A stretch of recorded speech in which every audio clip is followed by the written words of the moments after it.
Venga, vamos a hablar primeramente, de dónde salen los testigos de Jehová. Venga, empieza, hermano, a tener un comentario de dónde salen los testigos de Jehová. Adelante, hermano. Muy bien, primeramente hay que entender una cosa. Esta organización, ¿vale?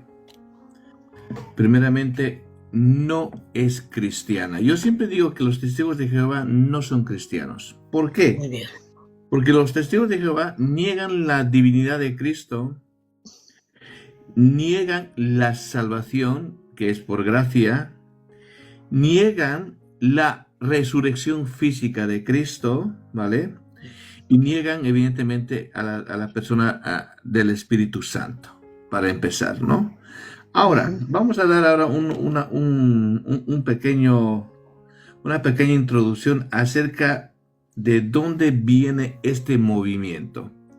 El fundador de los Testigos de Jehová es Charles Taze Russell, ¿vale? Sí, sí. Y esto es en Estados Unidos a finales del siglo XIX.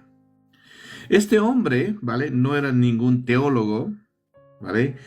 Él rechazó doctrinas históricas del cristianismo y comenzó un movimiento con fuertes influencias arrianas y adventistas, ¿vale? Y esto es muy, muy bueno también que vosotros sepan, ¿no? Para que cuando hablen ustedes con un testigo de Jehová, ya vosotros ya sabéis de dónde vienen las doctrinas. La organización Watchtower, ¿vale? Tiene una autoridad suprema. ¿Cuál es la autoridad suprema de la Watchtower? Se llama el cuerpo gobernante, ¿vale? Ahora, hasta ahí una breve introducción. ¿Quién nos puede agregar también usted, pastor? Sí, que esa doctrina viene primeramente, antes de ser ruselitas, que también se le llamaba ruselitas o testigos de Jehová, viene de la doctrina de Arrio, donde él creía en un Dios menor, creado por el Padre como un demiurgo de la filosofía griega de los demiurgos, ¿sabes? Que Dios, un Dios grande, poderoso, sublime, no podía crear un universo tan malo, sino que por medio de 7 emanaciones creó un demiurgo y a través de eso, pues creó el universo. De ahí también viene la doctrina de Arrio, donde estuvo gobernando en aquel tiempo por lo menos un siglo II, hasta que en aquel tiempo, hermano, empezaron a quitar esa falsa doctrina de los arrianos y la quitaron, hermano, porque decían que Jesucristo era un Dios menor. Y Tertulio no, es, ¿cómo se llama este? Agustín de Hipona también, Atanasio, dijo que Cristo era de la misma esencia del Padre. Amén. Y de ahí, hermanos, se empezó a quitar la doctrina falsa de los arrianos, que ahora son los testigos de Jehová. Adelante. Yo te he dicho un poquito desde atrás. Perfecto, pastor. Sí. Así vamos a ir intercambiando los dos, las ideas. Aquí hay unos puntos importantes que nosotros debemos de saber cuando hablamos con un testigo de Jehová. Generalmente las sectas, ¿vale? Sectas, esto lo podemos aplicar a testigos de Jehová, a los unicitarios, a los judaizantes, pero ahora estamos hablando exclusivamente de los testigos de Jehová. Los testigos de Jehová sacan versículos fuera de su contexto inmediato. Sí. Los testigos de Jehová nunca van a aceptar leer versículos en el contexto de toda la Biblia. Ellos insertan sus preposiciones teológicas dentro del texto que estudian, alteran el texto bíblico acomodándolo a sus necesidades, ¿vale? Se pegan a un versículo solamente para interpretar una gran cantidad de presuposiciones que ellos hacen, cambian los significados de las palabras, y cuando los pasajes bíblicos en su mayoría contradicen sus doctrinas, simplemente declaran que estos son figurados. Y lo último que termino, que evidentemente ellos agregan a la palabra de Dios ciertas palabras para dar validez en cierta manera a su posición teológica que ellos enseñan. Pastor, ¿qué puede decir usted algo? La verdad es que yo he estado hablando mucho con los testigos de Jehová también, y he visto que su Biblia, la Biblia del Nuevo Mundo, que no está revisada por Sociedad Bíblicas Unidas, pues cambian más de 300 textos. Cambian más de 300 textos. Que los vamos en este día pues a descubrir, hermano, a través de la palabra del Señor. Uno de ellos ya, que luego lo vamos a interpretar bien, es Juan 1.1. En el principio era el verbo era con Dios y el verbo era un Dios. Como que es un Dios menor, y de ahí salen los testigos de Jehová, y hay muchas cosas más. Si es que hoy vamos a ver tanto, hermano, que es que van fuera completamente de la Biblia. Me parece a mí que los testigos de Jehová no saben orar, ¿no? No oran. Sí, esto es muy interesante. Ni ayunan. Exactamente. Ni ayunan. Ni oran, ni ayunan. Exactamente. No, sí. Su misión es que por medio de la predicación se salvan, y si no predican no se pueden salvar. Uy, ahí vamos también? a llegar. Ahí vamos a llegar, ya que, bueno, voy a dar un pequeño matiz. La White Tower enseña 4 requisitos para la salvación, pero ahí ya vamos a llegar un poquito después. Vale. Bueno, lo que quiero decir. Bueno, vamos a empezar, si quieres, con las preguntas que tenemos aquí y contestamos vale. entre los dos. Yo solo tengo las preguntas y después ya entro y coloqueamos los dos, ¿vale? Si está por ahí nuestro hermano Silva, pues que entre y que nos quite los comentarios. A ver, la pregunta primera, porque es la que más matiz tiene, Juan, si Jesús no es Dios, ¿por qué la Biblia dice que recibe adoración? Muy bien. La Biblia enseña que Jesús recibió adoración. Exactamente. Aquí hay un texto muy importante. Quisiera que si lo puede leer, pastor. Sí, lo tengo aquí. Mateo capítulo 14, versículo 33. ¿Vale? Un poquito. Mateo 14, 33. Nos dice la Biblia: entonces los que estaban en la barca vinieron, le adoraron diciendo: verdaderamente eres el Hijo de Dios. Muy bien. Hebreos 1.6, pastor. Sí, cuando le dice a los ángeles: adórenle. Ese texto me lo sé de memoria. Amén. Claro. Pero lo voy a leer, para que vean que lo que digo es bíblico, claro. 1.6 nos dice la Biblia, y otra vez cuando introduce al primogénito en el mundo dice: adórenle todos los ángeles de Dios. Muy bien. Vemos aquí en la pregunta, claramente la Biblia, yo siempre digo esto a los testigos de Jehová y a todos, que la Biblia se explica sola. Aquí vemos en Mateo, en Hebreos, que prácticamente la Escritura dice que Jesús recibe adoración. Pero hay algo muy interesante, pastor, ¿vale? Hay algo muy interesante sobre este tema. No sé si usted sabía que los testigos de Jehová antes adoraban a Jesús. Sí. ¿Sí? Los testigos de Jehová, dices. Sí. Que adoraban a Jesús. Exactamente. No sé si usted lo sabía esto. No. Vale, ahora mira, justamente hablando de esto, es que yo tengo documentos de los testigos de Jehová. Vale. Voy a leer la atalaya de ellos, ¿vale? Y dice... Escuchen bien, por favor. Y esto es las contradicciones de la White Tower. La atalaya dice: ¿se puede o no adorar a Jesús? La respuesta que da la atalaya: sí. ¿Jesús puede ser adorado? Pregunta: ¿el hecho de que nuestro Señor recibió adoración es afirmado por algunos como una prueba de que mientras estuvo en la tierra, Él fue Dios el Padre disfrazado en un cuerpo de carne y no realmente un hombre? ¿Fue Él verdaderamente adorado o la traducción es defectuosa? Respuesta: sí.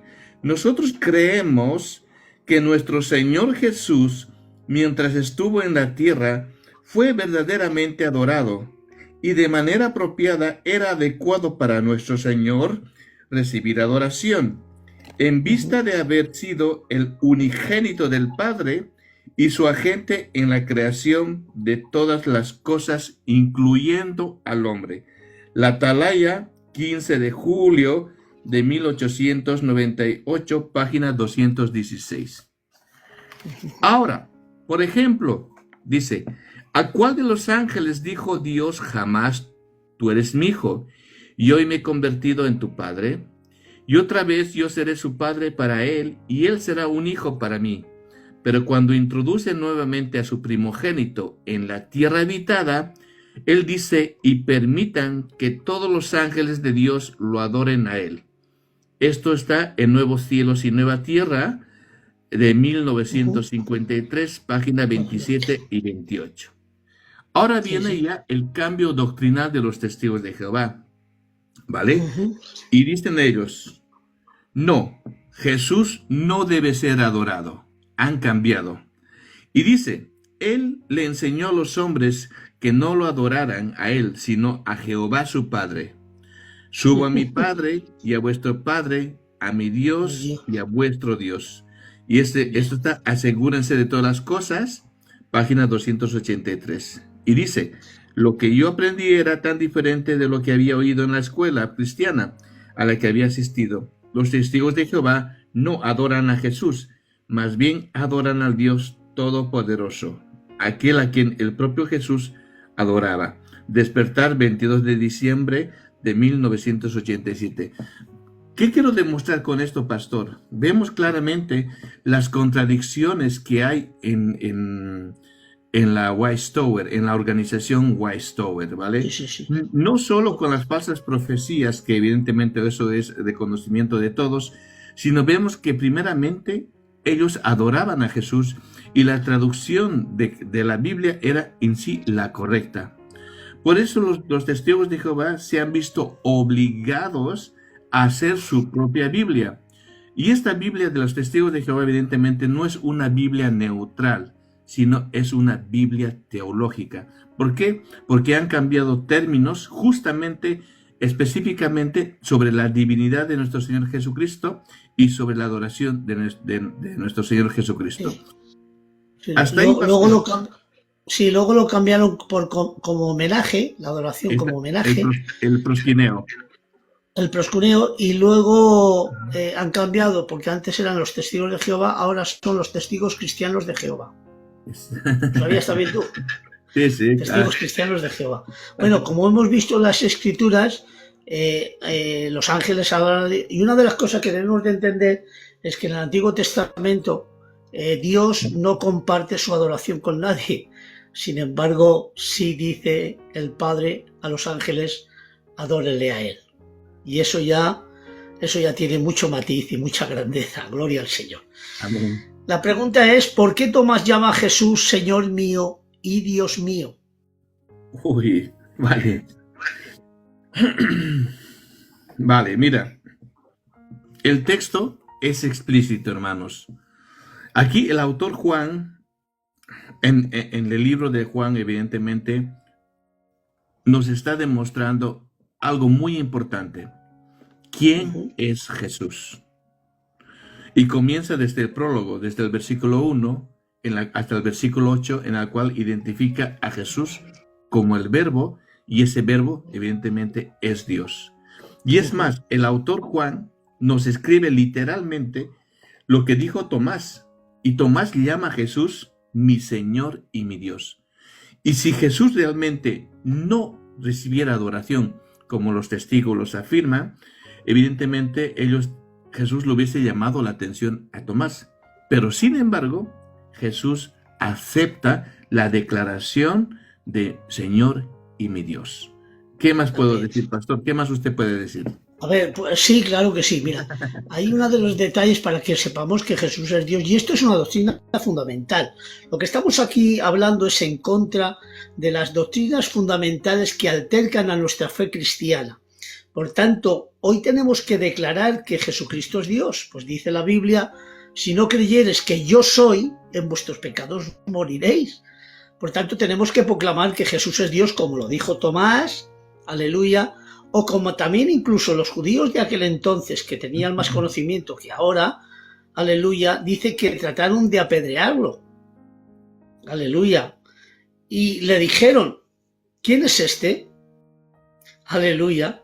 Dice, bueno, no te apedreamos por otra cosa ni que te hacemos mal, sino porque tú, siendo hombre, te haces Dios. Pues esto ya es tremendo, ¿eh?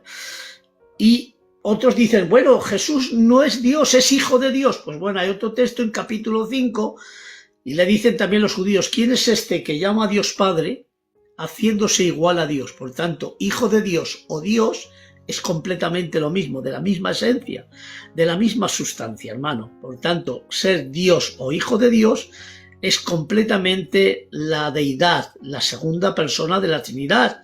Por tanto, nosotros, hermanos, debatimos en contra de todas estas falsas doctrinas, declarando que Jesucristo es Dios. Hay muchísimos textos, hermano, en Romanos 5:9, hay muchísimos textos, hermano, que declaramos que Jesucristo es Dios, lo cual los testigos de Jehová dicen que es un Dios menor. Pero, sin embargo, es una doctrina fundamental, hermanos. Creemos que Jesucristo es Dios como el Padre y el Espíritu Santo, y el texto más conocido, aleluya, que ellos lo interpretan mal, y está muy bien situado desde los textos más antiguos, hermano, que en el principio era el verbo, hablando, la palabra era significa, aleluya, o sea, la palabra era es un tiempo indefinido, era eterno. En el principio ya era el verbo era con Dios, cara a Dios, frente a Dios, igual a Dios, y el verbo era Dios. En la doctrina y en la Biblia de los testigos de Jehová dice un Dios, como haciéndolo un poquito menor.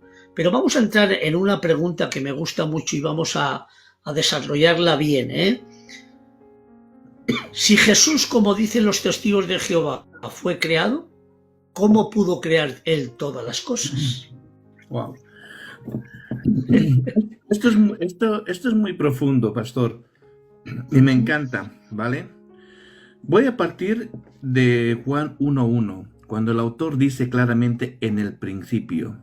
¿Por qué cita en el principio? Porque está citando directamente Juan, Génesis capítulo 1, versículo 1, el Bereshit, cuando dice en el principio Dios creó los cielos y la tierra. Entonces, la intención de Juan es, ¿no?, revelarnos quién es ese Dios creador de los cielos y la tierra. Y en el versículo 3, Juan capítulo 1, versículo 3, ¿puede leer, pastor, por favor? Sí, claro que sí. Ahora, el versículo dice que por él fueron creadas todas las cosas, y sin él nada de lo que fue creado, sino por él. Pero vamos a leerlo, aunque me lo sé de memoria, porque la cristología me encanta. Dice, todas las cosas por él fueron hechas, y sin él nada de lo que había sido hecho fue hecho. En él estaba la vida, y la vida era la luz de los hombres. Amén, gloria a Dios. Entonces vemos claramente la intención de Juan, evidentemente, que Jesús es el creador de todas las cosas. Y cuando veo el creador de todas las cosas, evidentemente ahí estamos nosotros incluidos. Y es ahí que en Génesis capítulo 1, versículo 26 dice, hagamos al hombre, ¿qué dice? A nuestra semejanza, conforme a nuestra imagen y semejanza. Muy bien. Imagen y semejanza. Entonces claramente vemos que ese creador del Génesis 1:26 evidentemente es nuestro Señor Jesucristo. No obstante, Colosenses capítulo 1, versículos 16 y 17, aquí también habla de que Jesús creó todo y en él, en Cristo, se sustenta lo visible e invisible. Y esto evidentemente es una característica únicamente del Dios Todopoderoso. Entonces, estos dos textos, más lo que hemos hablado del Génesis, es evidentemente que Jesús no pudo haber sido creado, ¿vale? ¿Por qué? Porque Jesús es directamente el creador, ¿vale? Muy bien, pastor. Voy a matizar un texto que ellos lo cogen por autonomasia. Ellos lo cogen por autonomasia como que tienen toda la razón. Y te lo voy a enseñar. Y es en Apocalipsis 3:14. Dice, escriba al ángel de la iglesia en la Odisea, he aquí el amén, el testigo fiel, el verdadero, el principio de la creación de Dios, dice esto. Aquí este texto, el principio de la creación de Dios, ¿ves? Ese es el principio como que Dios había creado al Hijo, como el primero.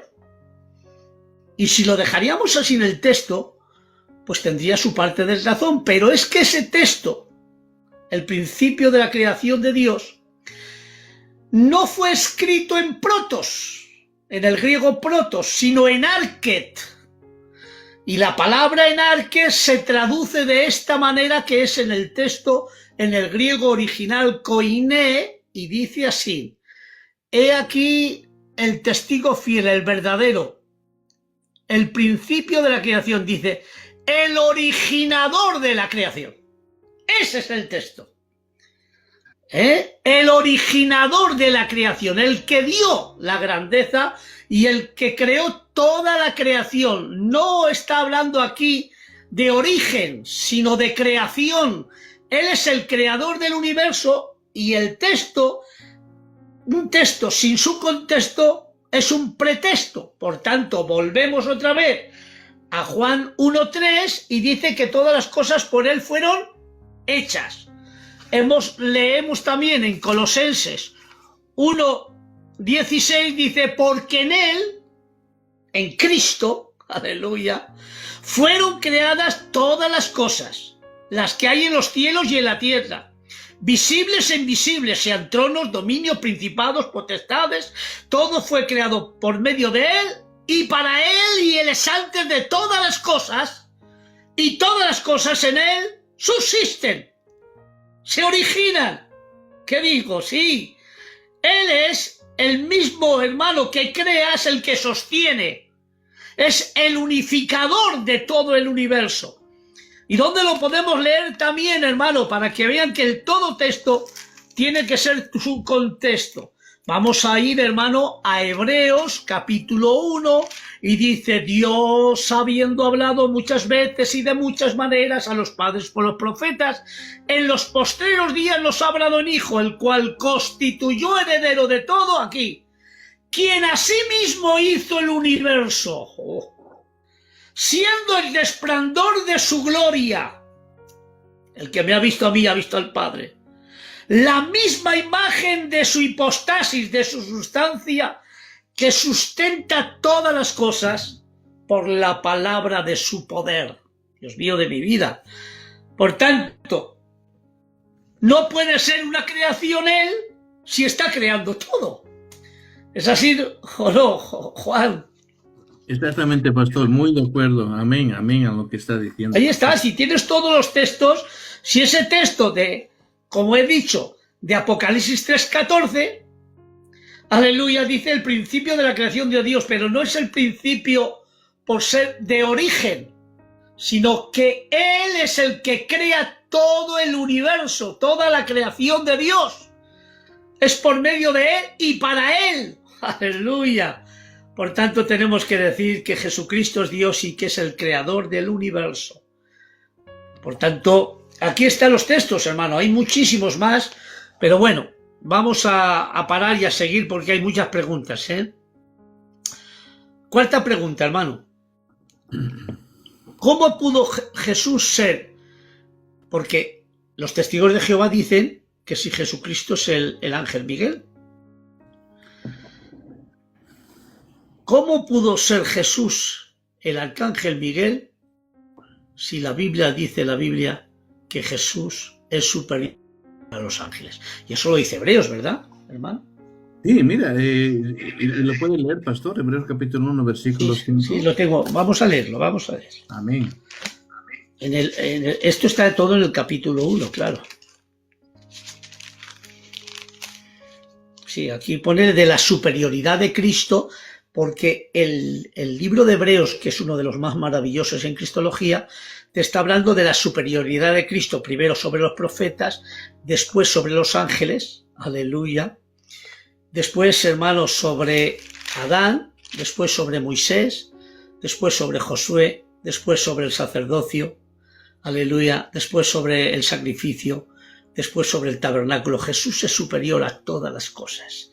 Y ahora dice claramente, ¿por qué a cuál de los ángeles dijo Dios jamás, mi hijo eres tú, yo te engendré hoy? Y otra vez dice, yo seré el padre y él me será mi hijo. Y otra vez cuando lo introduce al primogénito en el mundo dice, adórenle todos los ángeles de Dios. Ciertamente de los ángeles dice que hace a sus ángeles espíritus y a sus ministros llamas de fuego. Mas del Hijo, esto ya tiene superioridad, dice tu trono, ay Dios mío, aquí, mas del Hijo dice tu trono, oh Dios. El Padre está hablando del Hijo diciendo tu trono, oh Dios. ¿Qué hacemos con eso? Y el texto es original y viene de los originales. O sea, viene de los textos más antiguos. Adelante, Juan. No, es que mira, la palabra es muy contundente, pastor. Nosotros no estamos haciendo ninguna interpretación. Estamos leyendo lo que el texto bíblico nos dice, nos enseña. Y es evidentemente que los testigos de Jehová, ¿vale?, para argumentar que Jesús es una creación, ellos ni siquiera, su fundador sacó la idea de los adventistas. ¿Por qué? Porque los adventistas también postulan que el arcángel Miguel es Jesús. Pero si nosotros vemos el texto fiel, ¿vale? No hay un solo versículo donde indique evidentemente que Jesús sea el arcángel Miguel. No lo hay. Y claramente el pastor ahora acaba de leer textos muy explícitos donde a Jesús no se le menciona como un ángel, sino se menciona como el propio Dios. Y es más, que todos los ángeles están sujetos a él. En todo caso, también estaría evidentemente el arcángel Miguel entre esos ángeles sujeto a nuestro Señor Jesucristo. O sea, nosotros, el texto lo dice claramente. Y el texto está claro, en el texto que me he dejado para el último, cuando dice, hecho tanto superior a los ángeles por cuanto heredó más excelente nombre que ellos. Dios mío de mi vida. Amén. Eso es tremendo, hermano. Por tanto, Jesús es superior a los ángeles, no es ni el arcángel Miguel ni nada. Él es la segunda persona de la Trinidad. Amén. Gloria al Señor. Vamos a más textos, a más preguntas. ¿Por qué el Mesías es llamado Dios fuerte? Aquí vamos a ir, Isaías 9:6, pastor. Sí, es Isaías 9:6, sí, hermano. Sí, vamos a Isaías 9:6.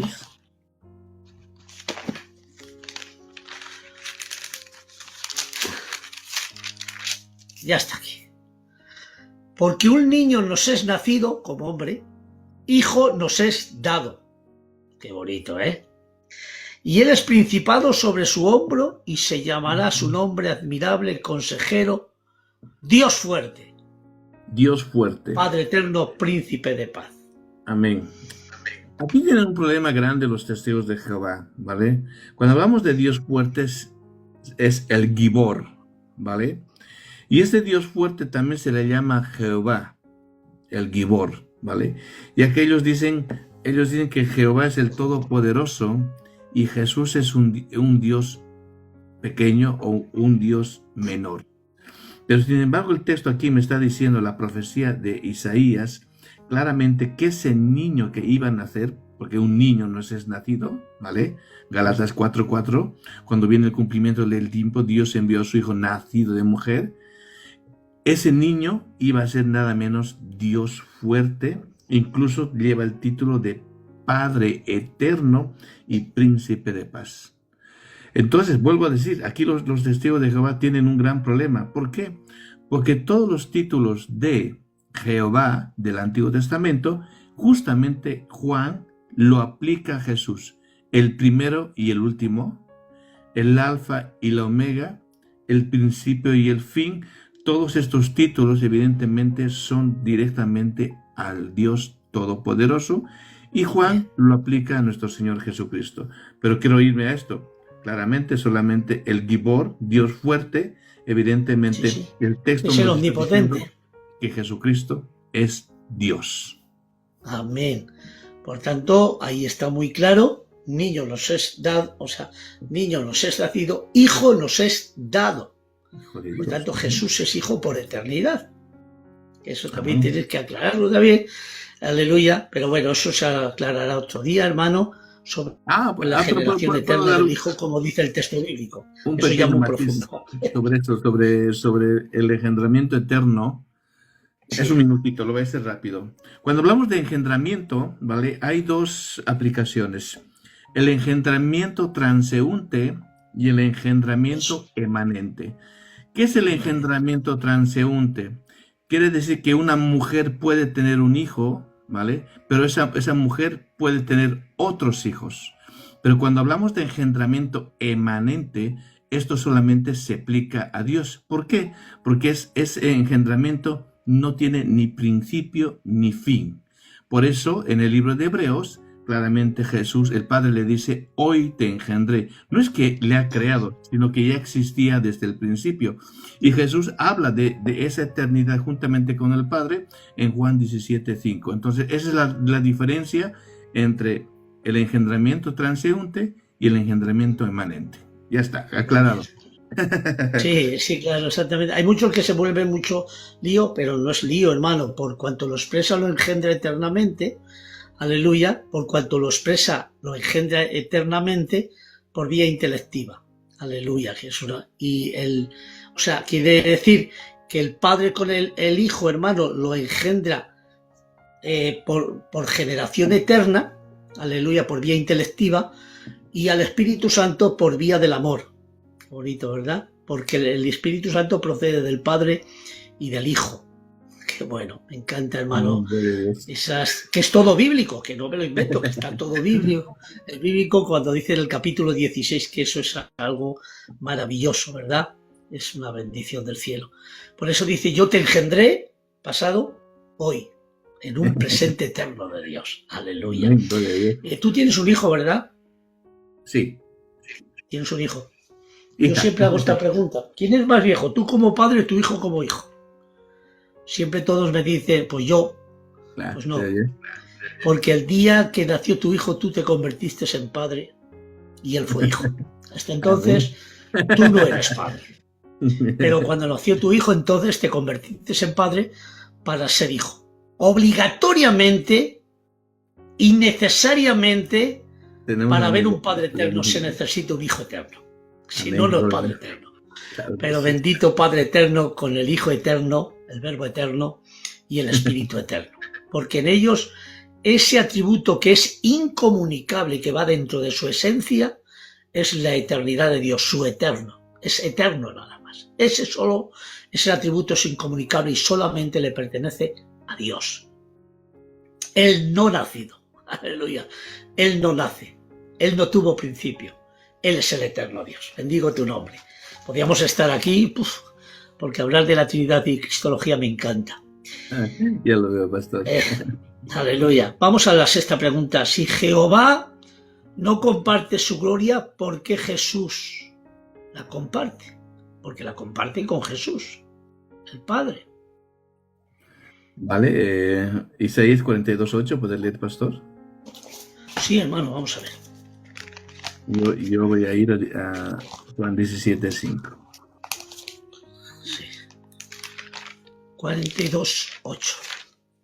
Aquí está. Soy rápido con la Biblia, ¿eh? Yo Jehová, este es mi nombre, y a otro no daré mi gloria ni mi alabanza a esculturas. Yo soy Jehová, y este es mi nombre, y a otro no daré mi gloria ni mi alabanza a esculturas. Y luego en Juan 17:5 dice nuestro Señor Jesucristo, ahora pues, Padre, glorifícame tú al lado tuyo con aquella gloria que tuve contigo antes que el mundo fuese. Amén. ¿Qué está diciendo nuestro Señor Jesucristo? Evidentemente está hablando de no solamente de su divinidad, sino también está hablando de la gloria que tenía juntamente con el Padre. Pero claro, Isaías dice, que Dios no comparte su gloria, pero no olvidemos lo que postula la Trinidad. Un solo Dios en el Padre, Hijo y Espíritu Santo. Ahí está. Nos acusan de que nosotros tenemos 3 dioses. Eso es falso. No. Tenemos un solo Dios. Aunque la Escritura es muy explícita. La Escritura, obviamente, nadie va a negar que el Padre es Dios. Pero la Biblia me enseña que Jesucristo es Dios. La Biblia me enseña que el Espíritu Santo es Dios. Pero la pregunta, ¿habrá 3 dioses? No. Es un solo Dios en 3 personas. El Padre, el Hijo y el Espíritu Santo. Por eso nuestro Señor Jesucristo en Juan 17:5, es un texto que me encanta, habla de esa gloria que tenía juntamente con el Padre antes de la creación. Antes de que existiese todo, estaba ahí en la comunión el Padre, el Hijo y el Espíritu Santo. Pastor. Por eso podemos añadirlo a Filipenses capítulo 2, el misterio de la kenosis, cuando dice: en todos llega el mismo sentir que hubo en Cristo Jesús, que siendo forma de Dios, siendo eternidad, forma, siendo, no la palabra que fue, no, siendo en forma de Dios, no estimó a ser igual a Dios como cosa que aferrarse, sino que se despojó. ¿De qué se despojó? De la gloria mordiente de su deidad, de esa posición de gloria y de adoración. Amén, ahí. Nunca de la realidad de lo que él era. Claro. ¿Cómo? Que no pudo despojarse de algo que inherentemente va dentro de él mismo. Por tanto, se despojó de esa posición, como lo ha dicho Juan 17:5, Padre, glorifícame al lado tuyo con aquella gloria que tuve antes que el mundo fuese. Y aquí en el Filipenses dice que se despojó, aleluya, haciéndose siervo, lo más grande, forma de Dios, lo más humillante, forma de siervo. Para Jesús ser hombre no fue humillante, no, fue ser siervo. ¿Me entiende? Porque si como hombre él había sido humillado, estaría en el cielo humillado. Y en el cielo no está humillado, está glorificado, está ensalzado. Aleluya. Por tanto, la humillación de Cristo no fue ser hombre, fue ser siervo. Amén. Pero para ser siervo se acondicionó a ser hombre, y el grande ahora sirve. El que tiene un manto de gloria ahora tiene un mandil de esclavo. Y tapó, cubrió, eso anonadó, cubrió toda la gloria de Dios en las paredes opacas de su humanidad. ¡Guau! ¡Qué tremendo, hermano! Por eso tenemos que decir categóricamente lo que dice Colosenses, que en él habita corporalmente, tangiblemente, humanamente, toda la plenitud de la deidad. Toda, dentro. Aleluya, glorifica a Dios. Por eso, y aquel verbo se hizo carne y habitó, tabernaculizó, puso su tienda con las tiendas de nosotros. El texto, si aquí no nos inventamos, si es la Biblia la que está hablando, como dice también nuestro hermano Juan. Amén. ¿Algo más? No, nada más, pastor. Hasta ahí, hoy, más claro, yo pienso que no podemos ser. Y solamente el pastor está citando la Biblia. Nada más, no estamos haciendo ninguna interpretación. Solo estamos en la Biblia tal como es. No olvidemos que los testigos de Jehová nunca te van a leer los textos completos. Siempre van a mutilar el texto, o va a haber textos que ellos han cambiado a su conveniencia. Por eso ellos utilizan su propia Biblia. No les gusta la Reina Valera, ¿vale? Pero bueno, claro. No les gusta. A nadie gusta la Reina Valera. Y vale, dicen los grandes teólogos como Francisco La Cueva, decía que la Reina Valera es la reina de todas las Biblias. Aleluya. Y Gloria al Señor. César Vidal habla muy bien de la También Reina lo dice. Valera. Sí. Y es uno de los, créetelo, que me gusta mucho hablando César Vidal. Tiene un razonamiento muy bueno, y lo que te tiene que decir te lo dice a la cara, pero así, con todas las de la ley. Me gustan sus expresiones y su forma, ¿eh? Ya sí. Es una bendición ese hermano. Sí. Vamos a otra pregunta. ¿Por qué Jesús usa la expresión, que es una expresión de las más grandes que hay, la palabra y la expresión yo soy? porque tú ya sabes que la expresión yo soy es el nombre original de Dios, yo seré quien seré, Yun Hei, Van Hei, ¿verdad? El nombre de Dios se expresa en Yun Hei, Van Hei, ¿vale? Que son las 4 letras del tetragrama que significa yo seré quien seré, el que siempre es, el eterno, claro. Adelante. Amén. Es que aquí también este texto es muy demoledor, ¿vale? No solamente para los testigos de Jehová, sino para todos los que niegan la divinidad de Cristo. Aquí nuestro Señor Jesucristo, en el contexto del pasaje, dice, antes que Abraham fuese, yo soy. Y los fariseos entendieron las palabras de nuestro Señor Jesucristo y lo querían matar por blasfemia. ¿Por qué?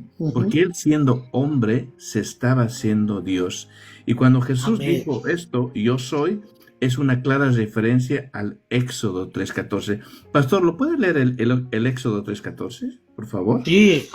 Así para los hermanos que cuando escuchen él hablar a los testigos de Jehová, ellos tengan un fundamento y la defensa del Evangelio. Sí, aquí está. Y respondió Dios a Moisés, yo soy el que soy. Y dijo, así dirás a los hijos de Israel, yo soy, me envió a vosotros. El gran yo soy, exactamente. Mira, y ahora venía algo a mi mente, pastor. Es tan importante el yo soy, porque siempre aparece en todo el discurso y enseñanza de nuestro Señor Jesucristo. Por ejemplo, yo soy el pastor, dice, ¿no? Y cuando me acuerdo cuando los vinieron a apresarlo a Jesús, y cuando Jesús dijo, yo soy, lo dijo con la autoridad y cayeron, dice que cayeron en tierra, para que vosotros veáis que la expresión yo soy es el nombre de Dios. Y ese Dios evidentemente es nuestro Señor Jesucristo. Ahí está. Por tanto, tenemos que decir que si te das de cuenta, en todo el libro de Juan, porque Juan, hermano, es un debate y es una apología a favor de que Jesucristo es Dios en contra de las falsas doctrinas. Si usted lee Primera de Juan y lee el Evangelio de Juan, es un debate, es una apología gigantesca que está usando Juan contra las falsas doctrinas que había, y ahí están los 10 yo soy. Yo soy el camino, la verdad y la vida. Yo soy el pan descendido del cielo. Y ahí están todos los yo soy. Y el yo soy es la seidad de Dios, el que siempre es. El que no necesita a nadie, ni un soplo, ni un latido. Él vive por su propia eternidad. La seidad de Dios, hermano. Y eso, hermano, le vincula a Jesucristo. Aleluya, porque el nombre original es Yahweh. Claro, no sé si en el siglo II, III, pues se pusieron las letras del tetragramón con las consonantes del tetragramón con las letras vocales del Adonai y salió el nombre de Jehová. No es Jehová, es Jehová, pero originalmente es Yahweh. ¿Es así, hermano Juan? Sí, exactamente, tal cual, pastor. Y es más, ¿no? Y Jesús dijo una cosa, o sea, y lo voy a parafrasear para vosotros, que si yo no creo que Jesús es el yo soy, moriré en mis pecados y delitos. O sea, dice el propio Cristo, ¿eh? Lo he dicho antes, pero lo digo ahora. Te acompaño el texto. Se pone, si no creyeres que yo soy, en vuestros pecados moriréis. Adelante. Exactamente, y esto es tan importante. Mira, hay un común denominador entre las sectas. Todo aquel que niega la Trinidad va a negar la divinidad de Cristo. Exactamente. ¿Qué tan importante es la Trinidad? ¿Vale? La Trinidad para mí es algo que nos muestra quién es Jesucristo. Y obviamente Jesucristo es Dios. El yo soy. No, la cristología obligatoriamente te enseña explícitamente lo que es la Trinidad, es la cristología. Claro, porque la Trinidad en el Antiguo Testamento está implícita, y hay muchos textos, y en el Nuevo Testamento está explícitamente por completo. Y me dirá alguno por ahí que no se puede escribir, pero te lo voy a decir. Es que no está en la Biblia. Lo sé que no está en la Biblia, hombre. y que es una palabra teológica. Pero oyes, ¿omnipresencia está en la Biblia? Hermano, Juan, No, ¿a qué no está? no, Sin no. embargo lo crees, ¿verdad? Porque el concepto sí que está. Sí, monoteísmo tampoco está, ¿eh? Exactamente. No, no está monoteísmo tampoco. ¿Y tú sabes que la palabra omnisciente tampoco está? Sí, sí, claro. No, no está, pero el Es concepto una está. palabra teológica, pero sí que sabes el concepto porque él lo sabe todo. Exactamente. La palabra Biblia tampoco está en la Biblia, pero sabemos que es la Biblia, en la biblioteca de Dios. Claro Por que tanto, si el concepto está, aunque la expresión no esté, es más grande el concepto que la expresión. Amén, Porque claro si yo que sí. tendría ahí la palabra, pero no tengo el concepto, no me sirve para nada.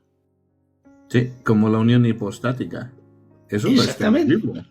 Pero Juan 1:1, Colosenses 2:9 habla que Jesús es Dios. Juan 1:14, Gálatas 4:4 habla de que Jesús es hombre, verdadero Dios y verdadero hombre. Verdadero hombre. Y esa es la unión hipostática, dos naturalezas en una sola persona. Así. Ahí está. Y eso se humanizó. Amén. Y si marcharíamos también a Timoteo, que dice, grande, indiscutible es el misterio de la piedad, Dios fue manifestado en carne. Muchos dicen, no pone Dios. Bueno, él, letra mayúscula, fue manifestado en carne. Está hablando de Dios. Mira qué verdad. Él que Dios, si es lo mismo. Claro que sí. Si te estás refiriendo a Dios, hermano. Aleluya. A la segunda persona de la Trinidad, como dice también el texto. En el principio era el verbo era con Dios y el verbo era Dios, y aquel verbo, que era Dios, habitó entre nosotros. Se hizo carne, se hizo hombre, se hizo débil como nosotros. Bueno, seguimos, que si no... A ver, si solo Jehová es el Salvador, ¿por qué Jesús es llamado también Salvador? Wow, es que esto es precioso. Mira, aquí pienso que tienen muchos problemas, pastor, los que niegan la divinidad de Cristo. Mira, Juan, el apóstol Pedro, el apóstol Pablo, la carta de Hebreos, ¿vale? Las cartas pastorales, en sí, todos dicen que Jesucristo es Dios. Una prueba, Juan 1:1, ya sabemos. Puedes leer, aquí dice Tito 2:13, ¿qué es lo que dice? Sí, ¡ay, qué bonito es ese! Ese es muy bueno, ¿eh? Vamos a ver. Vamos a ver a Dios en vivo y en directo. Espera un poquito. Tito 2:13. 2:13, exactamente. Aquí, escuchar bien. Aguardando la esperanza bienaventurada y la manifestación gloriosa de nuestro gran Dios y Salvador Jesucristo. Exactamente. Amén, gloria a Dios. Y estas mismas palabras, las mismas, lo utiliza también el apóstol Pedro. O sea, en síntesis, lo que nosotros queremos decirles, hermanos, que todo el texto bíblico, todo el Nuevo Testamento, no solo el Nuevo Testamento, desde el Antiguo Testamento, hablan que Jesucristo es Dios. No hay por dónde perderse. Y los textos son evidentemente muy, muy específicos. Lucas capítulo 2, versículo 11, ¿qué dice, pastor? Espera. Lucas 2:11. A ver. Vamos a ver.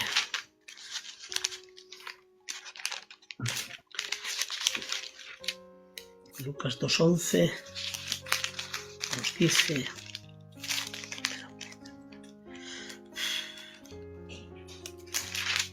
Aquí estamos. Que os ha nacido hoy en la ciudad de David un Salvador, que es Cristo el Señor, el Adonai. Amén. Amén. Por eso dice que Jehová es el Salvador, y aquí está hablando ya en su nacimiento que el que ha nacido es el Salvador, que es el Mesías y que él es el Adonai. ¡Qué tremendo! Madre mía.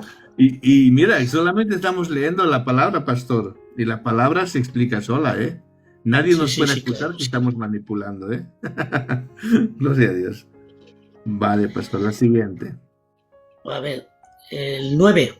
¿Cómo puede Ujú. Jesús perdonar pecados si la Biblia enseña que el único que perdona pecados es Dios?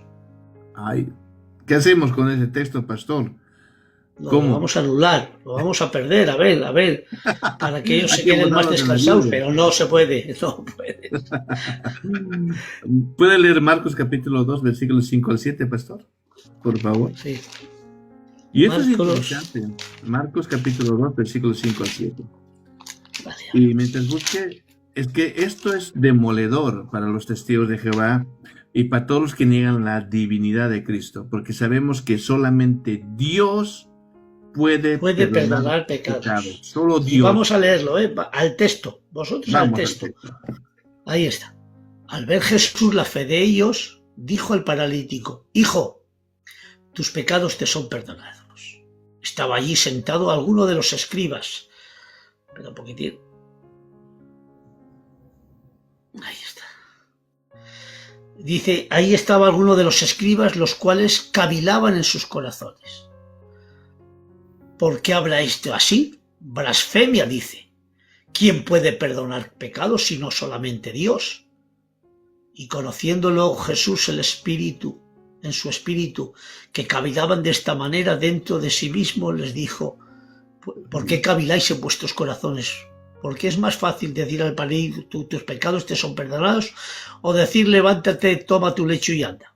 Pues para que sepáis que el Hijo del Hombre, ahí está, tiene potestad en la tierra para perdonar pecados.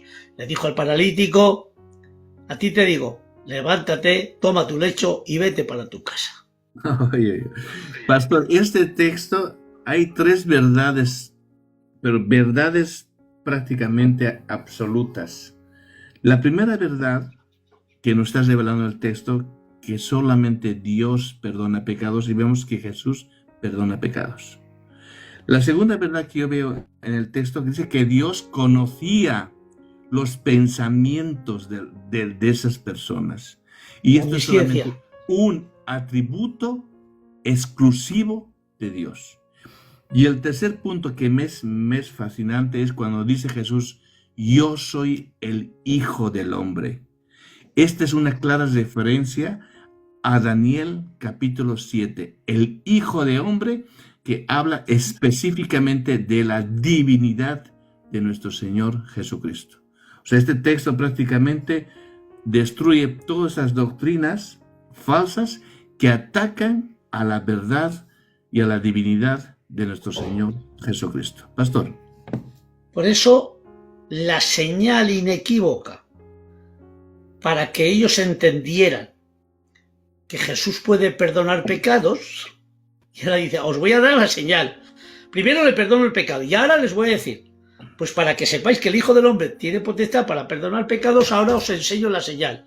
Coge tu lecho y vete para tu casa. Y se levantó, se cogió su camastro y para su casa. Eso era la señal inequívoca, hermanos. Aleluya. De que Dios, Jesucristo podía perdonar pecados con la señal de hacer la sanidad. Aleluya, porque para ellos todas las enfermedades por causa de pecado y por muchas cosas, hermano. Sin embargo, cuando le dice esto, hermano, coge tu lecho y vete para tu casa, y sigue diciendo, entonces él se levantó enseguida y tomando su lecho salió delante de ellos, de manera que todos se asombraron, glorificando a Dios, diciendo: nunca hemos visto tal cosa. ¡Oh, qué tremendo! O sea, estaba el perdón y encima la señal de que le había perdonado y sanaba su propio cuerpo. Oh, es tremendo, tremendo, hermanos. Amén.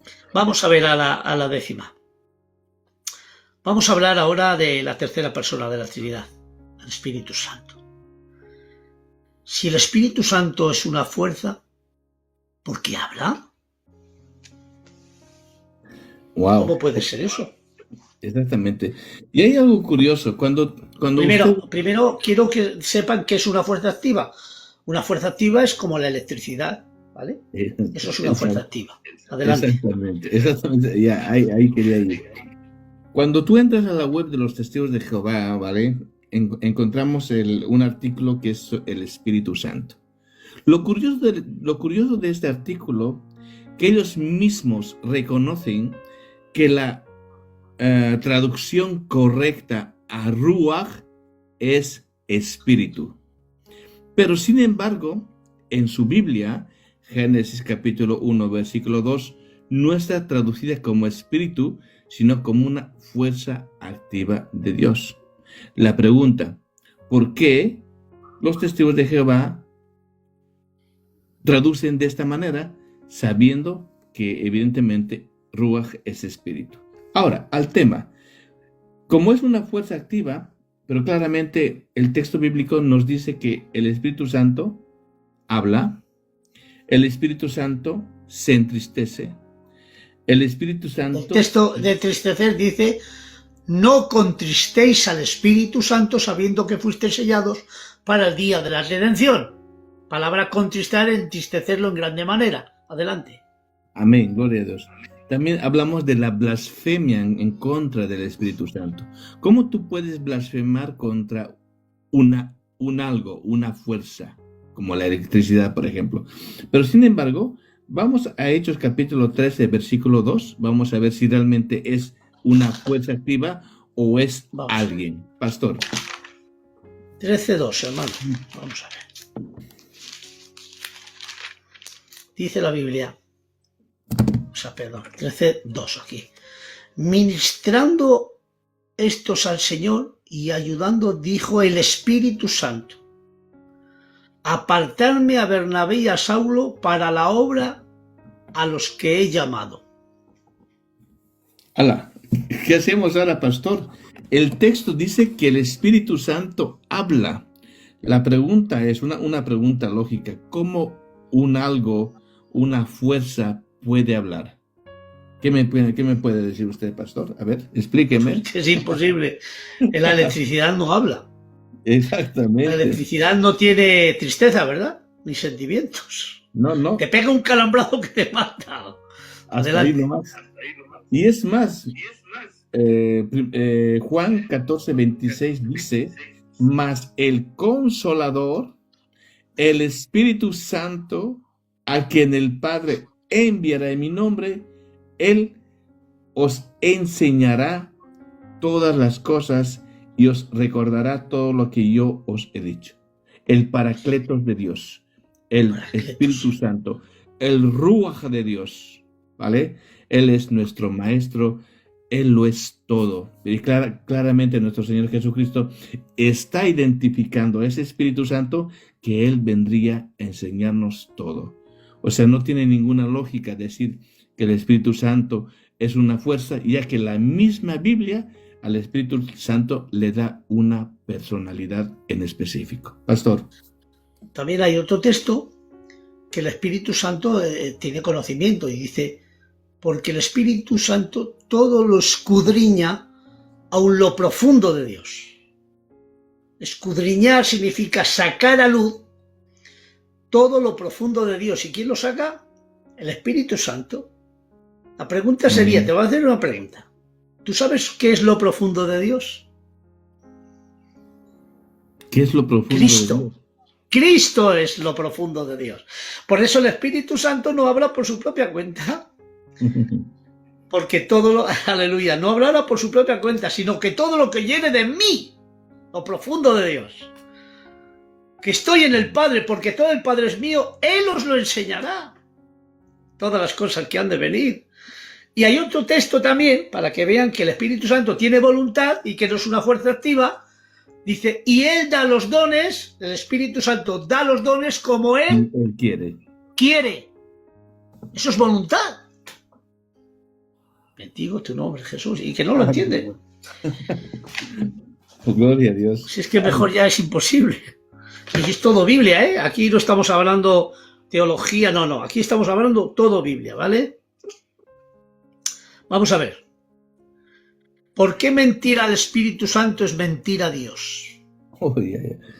Bueno, Hechos capítulo 5, versículos 3 y 4, claramente nos Vamos dice... a leerlo. Vamos a leerlo. Vale. Sí, que es mejor. Estos textos hay que leerlos bien, porque es...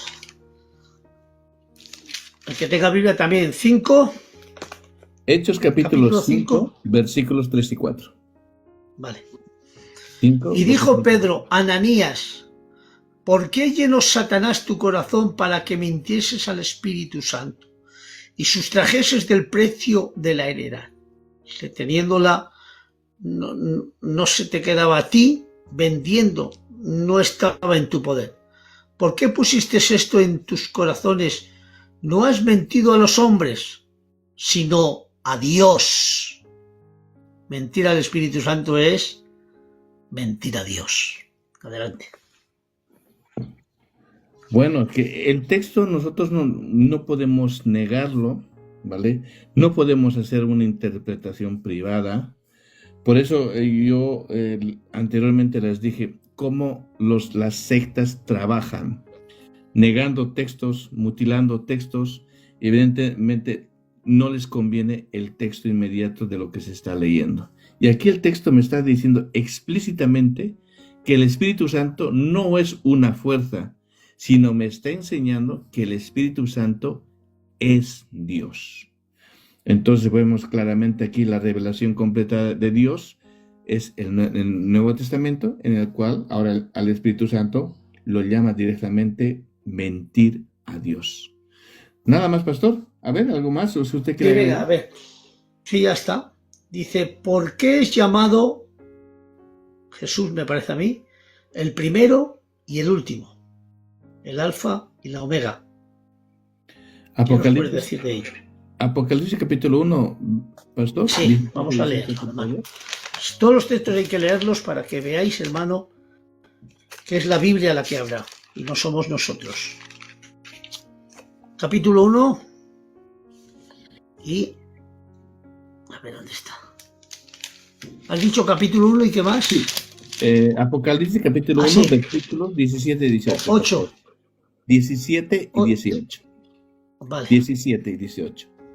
Cuando le vi, caí como muerto a sus pies, y él puso su diestra sobre él diciendo, no temas, yo soy el primero y el último, el que vivo. Estuve muerto, mas he aquí que vivo por los siglos y los siglos. Amén.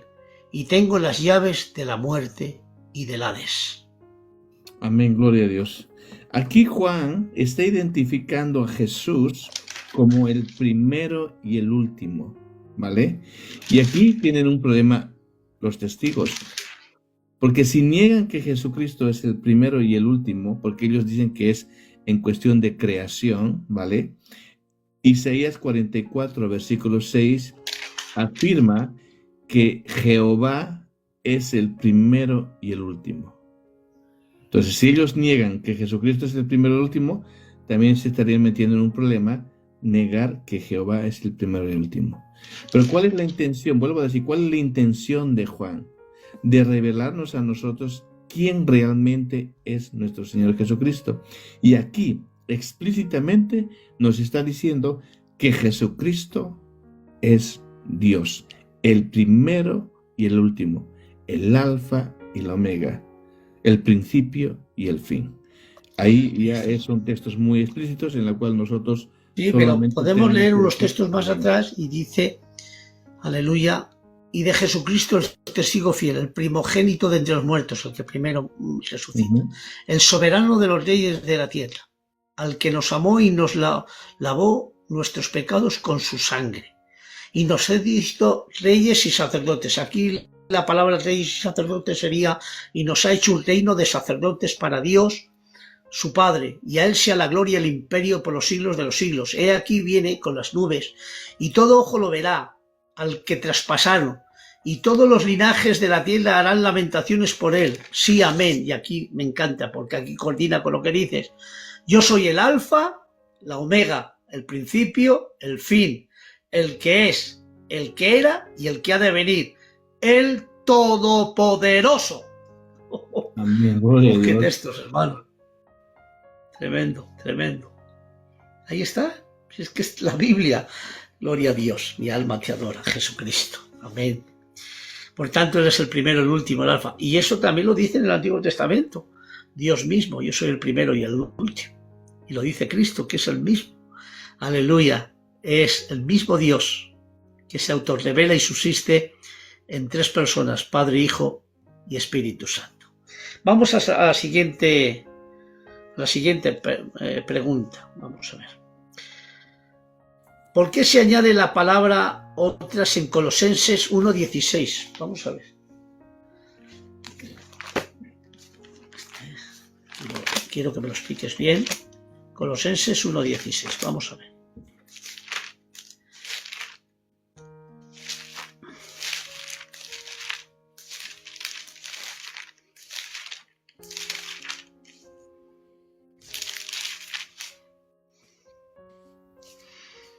A ver. Es que aquí esta pregunta. ¿La has entendido, Juan? Lo Sí, leo el pastor. texto. Sí, léalo. ¿Por qué en él fueron creadas todas las cosas? Las que hay en los cielos y las que hay en la tierra, visibles e invisibles, sean tronos, sean dominios, sean principados, sean potestades, todo fue creado por medio de él y para él. Muy bien. A ver, si nosotros vamos a la traducción del Nuevo Mundo, dice en su Biblia, porque por medio de él fueron creadas todas las otras, este es el añadido, todas las otras cosas en los cielos y sobre la tierra. La palabra es otras, ¿vale? Y bien sabemos que esta palabra no está en el texto original. Esto es un añadido. ¿Por qué? ¿Cuál es la intención de la Weiss Tower? Añadir la palabra otras, justamente hablando en Colosenses. ¿Por qué? Porque está en cierta manera nos está diciendo que Jesucristo es lo primero creado y a partir de Jesucristo es creado todo lo demás. Por eso digo, la Biblia de los Testigos de Jehová no es una Biblia confiable, no es una Biblia neutral, sino es una Biblia teológica que va a apoyar prácticamente a la Lo que ellos doctrina quieren. errada que ellos tienen. Por eso ellos, vuelvo a decir, dicen todas las otras, ¿vale? Todo esto para hacer creer que evidentemente Jesús es algo creado. Eso sería la respuesta y vemos claramente la manipulación que los testigos de Jehová añaden al usar la palabra otra. Y vuelvo a decir, para sostener que Jesús fue creado primero y luego creó las demás cosas. Pastor. Cuando dice también, él es el primogénito de toda la creación, aquí también le podemos llamar que es el prototocos, ¿no? Ellos pueden decir principio por origen y no. Es primogénito, prototocos en el griego, porque a él le viene toda la herencia. Quiere decir, le viene toda la herencia, por tanto, él recibe la herencia, aleluya, por ser cabeza federal de la nueva creación. Si Adán fue cabeza federal de toda la humanidad caída, Cristo es cabeza federal de la nueva creación. Por tanto, a él le viene toda la herencia indivisible por supremacía y por preeminencia. Aleluya. Porque en él fueron creadas todas las cosas, por tanto, le viene toda la heredad. Eso se llama primogénito. Aleluya, el primogénito. Él es la imagen del Dios invisible, el primogénito de toda la creación. Quiere decir, el heredero de todas las cosas, por supremacía y por preeminencia. Acuérdense, hermano, de estos textos que son originales y que vienen de una traducción exactísima, hermano, de los textos más antiguos, no de los textos originales, porque no hay originales, son copias de copias, pero sí de los textos más antiguos del griego koiné, lo que estamos hablando, ¿vale? No es una invención, ni es algo añadido, ni nada, es textos, hermano, de los textos más antiguos. Vamos a ver. Y quisiera añadir algo más, pastor. Sí, adelante, claro. Vale. Si nosotros leemos el versículo 17, ¿vale? Y dice, y él es antes, dice, y él es antes de todas las cosas, y todas las cosas en él subsisten. Ahora, claramente el texto es explícito. Dice que Jesús es antes de todas las cosas.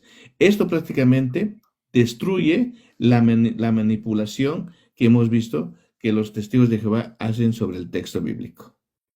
Pastor. Venga, la próxima, 14. ¿Dónde enseña la Biblia que hay dos clases de cristianos? Como dicen ellos. Vale, Vale, ahí se me perdieron un momentito. Vale. Ahí habla claramente de los dos tipos de cristianos. ¿Cuáles serían los dos tipos de cristianos? Unos, los 144,000, que supuestamente son testigos de Jehová, y los otros que van a estar en la tierra, ¿vale? En la tierra juntamente con Jehová. Pastor, ¿qué usted puede hablarnos de los 144,000? ¿Usted cree que esos 144,000 van a ser testigos de Jehová o a qué se está refiriendo el texto bíblico? Pues son a 12.000 de cada tribu menos de la tribu de Aser. Muy bien. 12.000 de cada tribu. Siga, pastor, perdona. Que son 12.000 de cada tribu que serán escogidos, aleluya, para la predicación del reino de Dios en la gran tribulación, en los 21 juicios que vienen. Dios envía 144.000 escogidos, hermano, para la prédica y la enseñanza del Evangelio, donde mucha gente se convertirá a través de ese mensaje de salvación. Esos son los 144.000. Vale, y hay algo muy interesante hablando de los 144,000, pastor. No sé si usted, yo supongo que sí, yo sé que lo sabe. Cuando hablamos de la cena del Señor, ¿vale? Los testigos de Jehová no participan, excepto los 144,000 testigos de Jehová. Yo en toda mi vida he conocido a una de los 144,000. Y le voy a contar esa experiencia.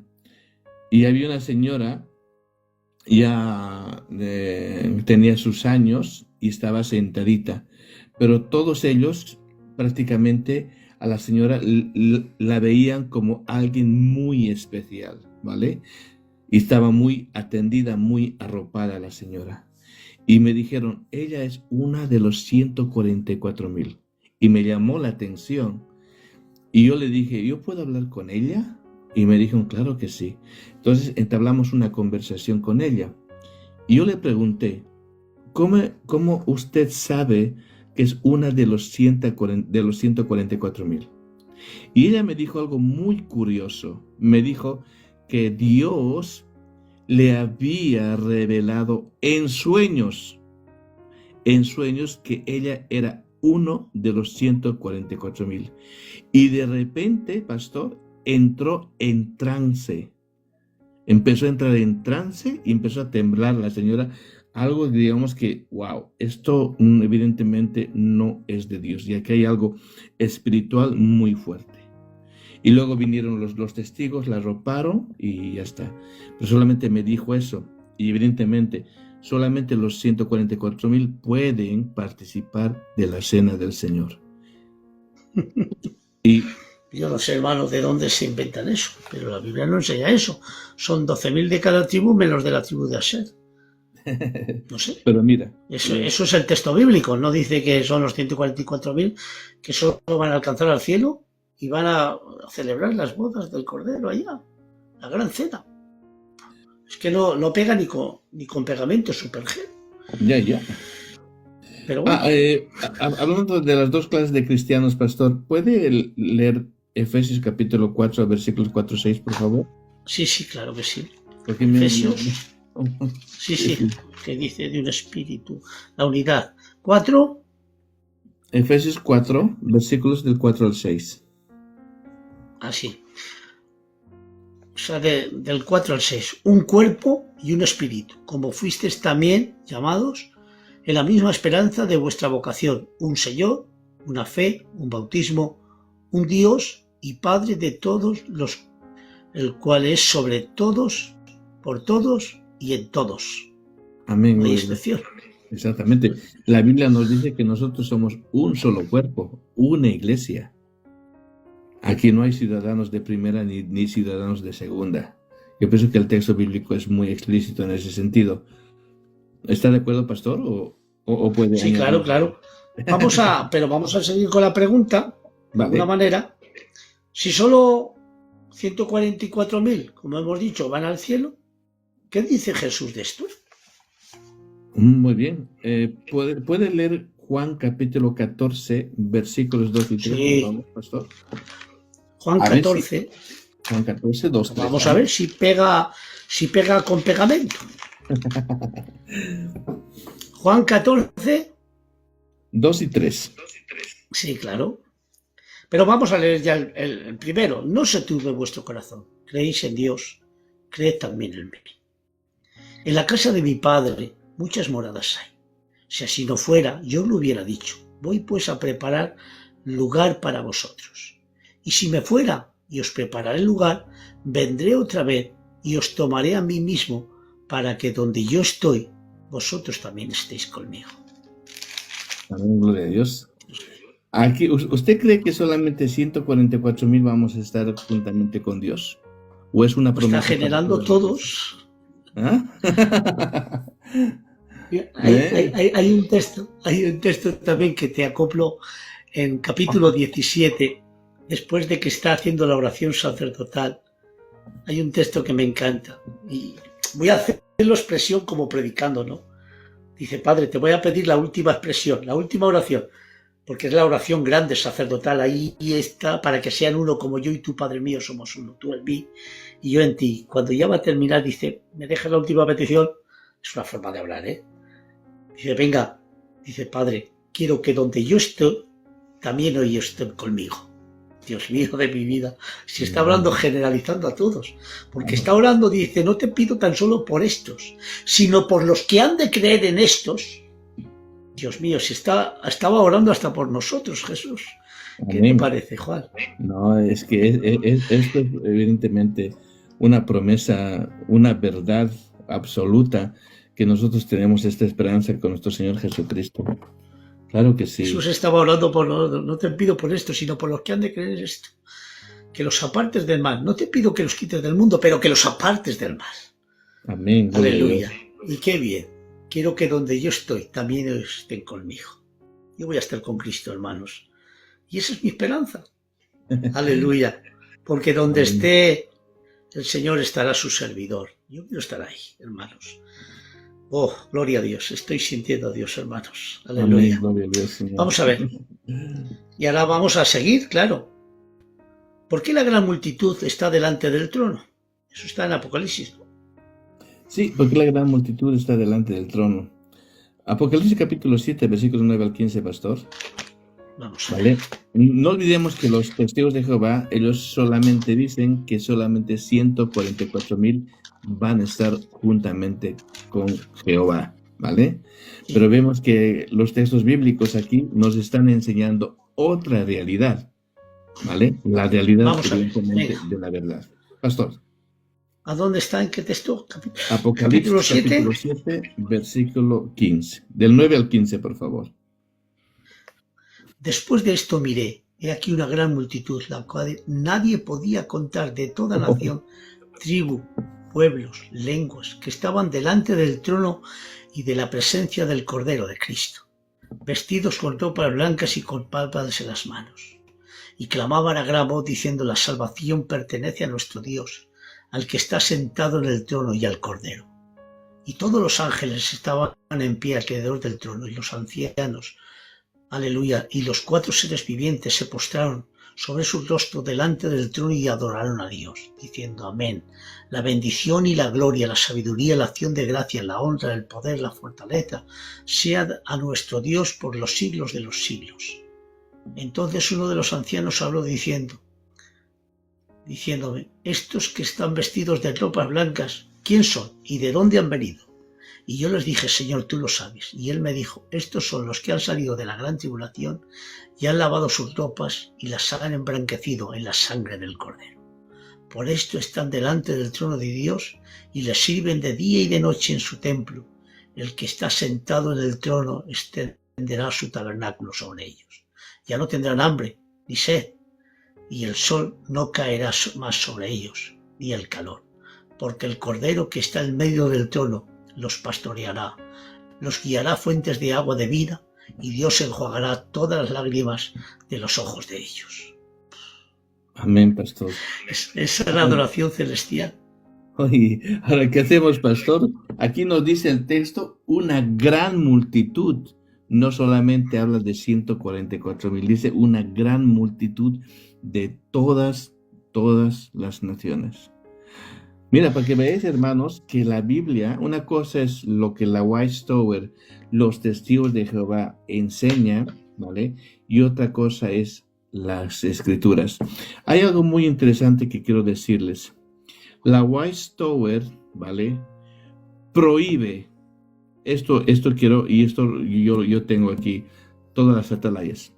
Prohíbe que los testigos de Jehová solamente lean la Biblia. ¿Por qué? Un artículo de la Atalaya dice, extrañamente, cuando un grupo pequeño o una persona lee solamente la Biblia, extrañamente, dice, extrañamente, estos empiezan a creer en aquellas doctrinas apóstatas de hace siglos atrás. La pregunta, ¿a qué doctrinas apóstatas se están refiriendo? Obviamente a la Trinidad, obviamente a la divinidad de Cristo y demás. La misma Atalaya está diciendo que si un testigo de Jehová solamente lee la Biblia, va a terminar creyendo en estas doctrinas. Por eso, cuando un testigo de Jehová se bautiza, hace 2 juramentos. Uno, que ese testigo de Jehová tiene que ser fiel a la institución, al cuerpo gobernante. Y el segundo juramento que hace un testigo de Jehová, que solamente él tiene que estudiar la Biblia a través de la organización White Tower. Por eso los testigos de Jehová, la manera de adoctrinar a ellos es con preguntas y respuestas ya establecidas. O sea, en otras palabras, un testigo de Jehová no tiene un criterio propio. ¿Por qué? Porque la misma organización le prohíbe que tenga esto. Solamente quería añadir eso, pastor. Vale. Segundo, Jesús resucitó corporalmente. ¿Ellos qué piensan? Esto es muy importante y esto es una doctrina fundamental, hermanos. ¿Vale? La resurrección física es tan importante porque si Jesucristo no resucitó, el apóstol Pablo dice, vana es nuestra predicación. Quisiera que por favor lea Lucas capítulo 24, versículo 39. ¿Vale? Mientras lo busca, voy a dar una pequeña introducción a lo que los testigos de Jehová enseñan. Ellos dicen que Jesucristo resucitó espiritualmente, ¿vale? Y ellos dicen que, como aparecía de un lugar a otro, es semejante a los ángeles, ¿vale? Ojito con las palabras que ellos dicen. Entonces vamos a ver si realmente Jesús resucitó como un fantasma, como ellos dicen, o vamos a ver que si realmente Jesucristo resucitó corporalmente. ¿Qué dice el texto, pastor? ¿Qué versículo es? Lucas capítulo 24, versículo 39. Sí, ahora aquí está. Le dice Jesús a sus discípulos, y mientras aún estaban hablando estas cosas, Jesús se puso en medio de ellos y les dijo, paz a vosotros, para que sepáis dónde está la escritura. Entonces, espantados y atemorizados pensaban que era un espíritu. Pero les dijo, ¿por qué os turbáis? Viene en vuestros corazones, porque tenían turbación. Mirad mis manos, mis pies, que yo mismo soy. Palpad y ved, porque un espíritu no tiene carne ni hueso, como veis que yo sí que la tengo. Adelante. Amén. Mira, la White Tower dice que Jesucristo resucitó como un espíritu, pero Jesucristo mismo le dice a sus apóstoles que toquen sus manos y sus pies, que un espíritu no tiene ni carne ni, ¿qué más dice, pastor? ¿Huesos? Ni hueso. Ni huesos, ¿vale? Ni carne ni hueso, como veis que yo sí que lo tengo. Amén, gloria a Dios. Dice, y diciendo esto les mostró las manos y los pies, y como todavía ellos de gozo no lo creían y estaban maravillados, y le dijo, ¿tenéis algo de comer? Encima quieren comer. Entonces les dijo, parte de un pez asado y un panal de miel, y él lo tomó y comió delante de ellos. Amén, gloria a Dios. Entonces vemos claramente que nuestro Señor Jesucristo resucitó corporalmente. Y no olvidemos lo que dijo Jesús. Respondiendo Jesús y les dijo en Juan capítulo 2, versículo 19, destruid este templo y en 3 días lo levantaré. Dijeron luego los judíos, en 46 años fue edificado este templo, y tú en 3 días lo levantarás. Y dice el 21, mas él hablaba del templo de su cuerpo. Entonces nuestro Señor Jesucristo mismo nos está diciendo que evidentemente él resucitó en cuerpo. Y otra mentira más del ataque hacia nuestro Señor Jesucristo de los testigos de Jehová. Pastor. Sí. Vamos a ver. Y vamos a ver la próxima pregunta. La pregunta sería, ¿por qué no aparece Jehová en los manuscritos griegos? Vale. Sí. ¿Por qué en el Nuevo Testamento no tiene el nombre? Vale. Juan capítulo 5, 39 para leer, pastor, por favor. ¿Cómo? Juan capítulo 5, versículo 39. Vale. 5, 39. Aquí. Escuadriñad las escrituras, porque a vosotros parece que ellas tenéis vida eterna, y ellas son las que dan testimonio de mí. Vale. ¿David? Has dicho 5.39, perdón, he dicho 6.39. No, 5.39 he dicho. ¿Has dicho 5.39? Sí, pastor. Pues esa es la escritura. Vale, me he perdido entonces. Vale, muy bien. Quise que lea, pastor, Romanos capítulo 10, versículo 13. Ya está. 10, 13. Sí. Aquí está. Porque todo aquel que invocare el nombre del Señor será salvo. Muy bien. Aquí en la Biblia claramente, ¿vale? Dice del Señor. En cambio, en la Biblia de los Testigos de Jehová dice Jehová, ¿vale? Es evidentemente que este texto se está refiriendo a la profecía de Joel. Pero si nosotros vemos el contexto de lo que está hablando el versículo 13, vamos a determinar que es el Señor y no es Jehová. ¿Puede leer el versículo 9, pastor? O sea, 10, 9, ¿no? Has dicho. Sí, que si confesares con tu boca. Si confesares con tu boca Jesucristo es el Señor y creyeres con todo tu corazón que Dios lo levantó de entre los muertos, serás salvo. Muy bien, aquí el contexto del pasaje que está diciendo es el Señor Jesucristo. Y por eso el versículo 13, en la traducción correcta, es Señor. ¿Por qué? Porque se está refiriendo evidentemente a nuestro Señor Jesucristo. Y pastor, ¿usted cree que en el texto griego, koiné, está la palabra Jehová? ¿Qué nos puede decir acerca de esto? No está. No está. Dices en el Nuevo Testamento me parece que el nombre de Jehová no está, ¿no? No está. Está el nombre del Señor, está el nombre de Dios, pero el nombre de Jehová no está. No está, a menos en el texto que ellos utilizan o que ellos manipulan, porque ellos introducen a muchos textos la palabra Jehová, pero dentro del contexto que estamos viendo, claramente es una manipulación descarada que ellos hacen, ¿vale? Vale, la próxima,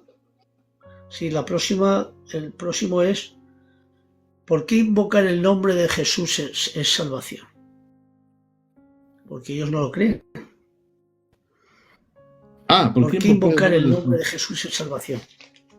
Que también le hemos dicho aquí. Porque todo el que invocar el nombre del Señor será salvo. Será salvo, claro. Y aquí ellos piensan que, vuelvo a decir, que ellos lo manipulan en el texto, pastor, y lo ponen Jehová. Pero si nosotros vemos claramente el contexto, habla del Señor, ¿vale? Y yo siempre digo una cosa, solo el Creador puede redimir a su creación. Ninguna criatura puede redimir a otra criatura.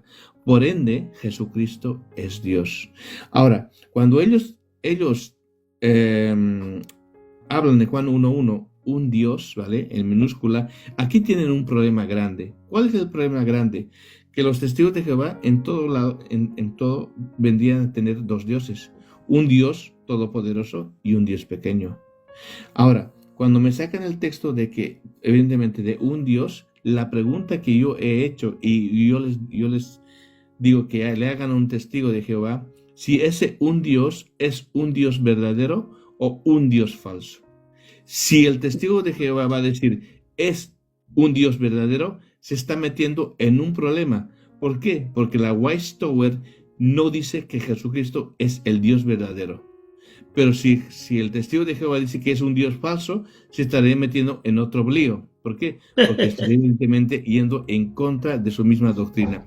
Por eso, ellos, como están tan adoctrinados, cuando tú les sacas una pregunta y les sacas de su confort, de su enseñanza, vas a ver que ellos no pueden pensar por sí mismos. Por ende, evidentemente, yo siempre les he dicho eso. Jesucristo es un Dios y han reconocido evidentemente que es el Dios verdadero. Pastor. Quiero introducir una pregunta. ¿Por qué originalmente los testigos de Jehová no pueden donar sangre? Vale. Esto es un extra que hago yo, ¿eh? Ya. Quiero que lo sepa el mundo y que lo sepan los que nos están escuchando. Adelante, porque es una pregunta muy necesaria. Muy Adelante. bien. Vale, a ver, esto del tema de la sangre es muy controversial. ¿Vale? Los testigos de Jehová usan 3 textos bíblicos, pastor, para argumentar que el transfundirse sangre están yendo en contra de los mandamientos de Dios. El primer texto que utilizan es Génesis capítulo 9, versículo 14, ¿vale? Quisiera ¿Lo leo? que lo leamos, pastor. Sí. Lo leo. Génesis. No, 9:4, pastor. Espera. Sí, aquí está. Pero carne con vida, que es su sangre, no comeréis. Vale. Ahora yo voy a leer en otra versión, pastor, y esto le va a llamar la atención mucho. Cuando vamos a Génesis capítulo 9, versículo 4, en el contexto que está hablando el capítulo, está hablando del pacto que Dios hizo con Noé. Ese es el contexto. Y el versículo 4 dice, pero nunca deben comer de ninguna carne con su vida, es decir, que aún tenga sangre. Pero la pregunta es, y el versículo 5 viene la respuesta de este texto. Dice, yo exigiré la sangre de cualquiera que le quite la vida a otra persona. Si un animal salvaje mata a una persona, ese animal debe morir. Y cualquiera que asesine a otro ser humano debe morir. Y no olvidemos que uno de los mandamientos de Jehová es no matarás. Entonces, aquí se está refiriendo a esto. En ningún momento está hablando de transfusiones o que la sangre evidentemente sea un pecado. A la vida del hombre, que la sangre es la vida del cuerpo. Hay otro texto, ¿verdad? Adelante. Exactamente. Ahora, el otro texto que utilizan es Levítico capítulo 17. Vamos a leer. Versículos 10. Es muy importante esto para que sepamos por qué se adaptan a esto que no es ni tan siquiera bíblico y que transgreden originalmente todas las escrituras. Exactamente. Hemos visto claramente que Génesis 17. 9:4, sí, Levítico capítulo 17, versículos 10 y 14. 10 y 14. No, 17. Perdón. Levítico capítulo 17, versículos del 10 al 14, pastor. Vale. Si cualquier varón de la casa de Israel o de los extranjeros que moran entre ellos comiera alguna sangre, yo pondré mi rostro contra la persona que comiere sangre y la cortaré de entre el pueblo. Porque la vida de la carne en la sangre está. Y yo les he dado para hacer expiación sobre el altar, sobre vuestras almas, y la misma sangre hará expiación de las personas. Por tanto, he aquí que todos los hijos de Israel, ninguna persona de vosotros comerá sangre, ni el extranjero que mora en vosotros ni comerá sangre. Y cualquier varón de los hijos de Israel o de los extranjeros que moran entre ellos, que cazare animales o aves, sea de comer, derramará su sangre y la cubrirá con tierra, porque la vida de toda carne es su sangre. Por tanto, he dicho que los hijos de Israel no comerán la sangre de ninguna carne, porque la vida de toda la carne es su sangre, y cualquiera que la comiera será cortado. Muy bien. Lo que solamente ellos utilizan es el versículo 14, pastor. ¿Vale? Dice, porque la vida de toda carne es su sangre. Pero ellos se olvidan del contexto de lo que se está hablando. Por eso yo le he hecho leer más adelante o más atrás. Más atrás. Sí, para que veamos el contexto de lo que está haciendo Levítico 17, en el cual habla que iba a haber un sacrificio de sangre en el cual servía para la expiación de los pecados. Y sabemos que Levítico 17 es una prefigura de Jesucristo, el Cordero de Dios que quita el pecado del mundo. Ese es el contexto. Entonces la pregunta es, ¿qué tiene que ver Levítico 17 con la exégesis de los testigos de Jehová? Exégesis significa una traducción conforme a sus propias necesidades. No es exégesis, sino una eisegesis. O sea, sí, lo que ellos piensan, lo que ellos dicen equivocadamente. Adelante. Ah, claro, sí, exactamente. Es introducir mis pensamientos al texto. Evidentemente que el texto no está diciendo lo que ellos están enseñando. Entonces, hemos visto Génesis no tiene nada que ver con la transfusión de sangre, ni que la sangre es pecado. Levítico, evidentemente, habla de una prefiguración de Cristo, del sacrificio que Cristo iba a hacer en la cruz. Y el otro texto último que ellos utilizan es Hechos capítulo 15, ¿vale? El versículo... Sí, absteneos. Hechos, sí, es el concilio. Exactamente. Que les está diciendo absteneos. Exactamente, que ellos interpretan esto, no comer sangre, con no recibir transfusiones. Y aquí evidentemente 15, está el error. Vamos a ver, sí, es lo que está diciendo Jacobo. A ver, ¿dónde está? ¿Dónde está el texto? A ver, capítulo 15. ¿Qué más? ¿Lo tienes tú por ahí? Versículo 28-29, pastor. Sí, está. 28. A ver. No, Hechos 15-28. Sí. ¿O 20? Creo que es 20, pastor. A ver. Pero lo voy a buscar. Creo que es 20. Sí, que os abstengáis de sacrificaos. 20. Ay, perdón, pastor. No, vamos a leerlo, hermano. Si es el discurso que dijo Jacobo. A ver, vamos a ver aquí. ¿Dónde está el texto? Hechos 15. Estamos leyendo. Y lo dice Jacobo.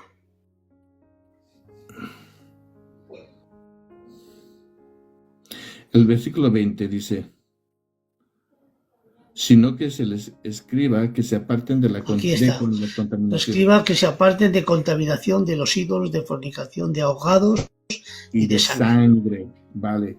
Aquí el tema es que ellos interpretan no comer sangre con no recibir transfusiones, pastor. Y aquí está el error. Porque la Biblia, ¿vale? El error hermenéutico fundamental que ellos hacen, que la Biblia habla de comer sangre, no de un uso médico en específico. Y si nosotros vemos... Y eso era, originalmente lo que está diciendo Jacobo es por conciencia a los judíos de que no se les haga daño. Puede ser también, claro. Sí, sí. Es lo que estaba diciendo Jacobo, claro. Y además, en el contexto de todo el capítulo 15, no olvidemos, es la circuncisión. Que los judíos estaban hablando de la circuncisión para la salvación. De ahí se ha armado todo el follón, ¿no?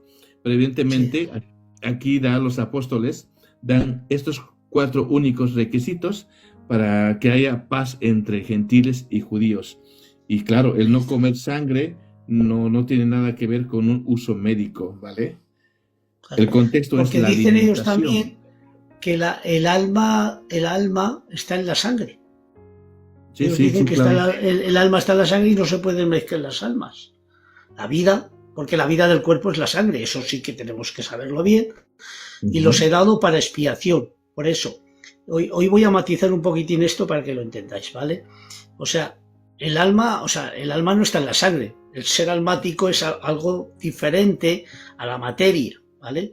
Usted está compuesto de espíritu, alma y cuerpo, ¿eh? Pero originalmente, aunque eres un tricótomo, eres un dicótomo, porque estás compuesto de dos materias, la materia esta y luego el ser almático que tienes dentro, pero eres único. Quiere decir que cuando peca Luis o Juan, no peca el alma, el espíritu, el cuerpo, peca todo entero. Y si te vas al cielo, te vas todo entero, y si te vas al infierno, te vas todo entero. Tú no eres un desguace. Por tanto, la vida del cuerpo está en la sangre, está hablando para el sacrificio, para la expiación, ¿vale? Por eso cuando Cristo derramó su sangre, derramó su vida, ¿lo habéis entendido? Cuando Cristo derramó su sangre, derramó su vida. Virtualmente hace 2000 años, mi Cristo derramó su sangre o su vida, que es lo mismo, su sacrificio, potencialmente en este mismo segundo para perdonar tu pecado. Pero es Así por es. la vida que se derramó en sustitución tuya. Lo que tú te merecías se lo llevó Él, y lo que Él se merecía te lo llevaste tú. Por tanto, Él se llevó tu pecado, perdonó tu pecado. Por tanto, los testigos de Jehová dicen que el alma está en la sangre, por eso no se puede dar transfusiones. ¿Lo sabías tú también, Juan? Sí, claro que sí.